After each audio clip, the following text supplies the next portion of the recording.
చాలి అయ్యో పుచ్చుకుని వెళ్తే అట్టట్టు వెళ్తారని చెప్పేసి వాళ్ళ మీద అరిచారట. అటన్నిటి మీద అప్పుడు శాంక్షన్ అయిన ఇళ్ళే కదా ఇప్పుడు కన్స్ట్రక్షన్ జరిగినాయి బేసిక్ గా. కాకపోతే ఏంటంటే మనం చెయ్యని చేసినట్టు చెప్పుకోవడం, చేసిన వాళ్ళని చెయ్యలేదని చెప్పడం ప్రజలకి. ఇప్పుడు నీకు నాకు ఇల్లు ఏం రాలేదు, మనకి జగన్ మీద కోపం ఉంది, ద్వేషం ఉంది, హాయ్ చంద్రబాబు రా మగాడు రా ఇచ్చాడంట, జగన్ గడి వల్ల ఏమవుతుంది అని మనం ఇక్కడ మానసికంగా తృప్తి చెందాలి.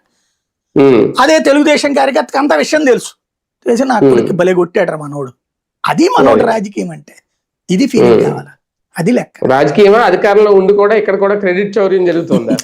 క్రెడిట్లు ఇప్పుడు రాజీవ్ గోకల్ప ఇళ్ళు, ఇందిరమ్మ ఇళ్ళే కన్స్ట్రక్షన్ పూర్తయిన ఇవాళకి కూడా ఇని బోల్డ్ ఉన్నాయండి. అవును, ఇవాళకి కూడా ఇవ్వనివి.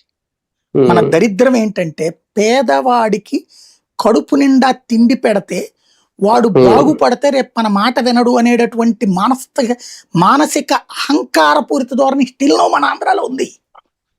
మన దేశంలో నక్సలిజం మన రాష్ట్రాల్లో ఎందుకు పుట్టింది? ఎస్పెషల్లీ ఉమ్మడి ఆంధ్రప్రదేశ్లోనే పుట్టింది నక్సలిజం. వేరే రాష్ట్రాల్లో కాదు పుట్టింది, మన దగ్గర పుట్టింది, వేరే రాష్ట్రాలకు బాకింది. కొండపల్లి సీతారామ పుట్టించిన నక్సలిజం ఎక్కడిది? ఇక్కడే కదా. కొండపల్లి సీతారామ ఇక్కడోడే కదా. నక్సల్ నాయకులందరూ ఎవరు? ఆంధ్ర, ఉమ్మడి ఆంధ్ర వాళ్ళే కదా. ఇప్పుడంటే వెళ్ళిపోయాడు వచ్చి తెలంగాణ ఆంధ్ర కింద. ఎక్కడి నుంచి వచ్చినాయి? పేదవాడిని ఎప్పుడు అణచివేయాలనే చూస్తారు. ఇప్పుడు పేదవాడికి ఒక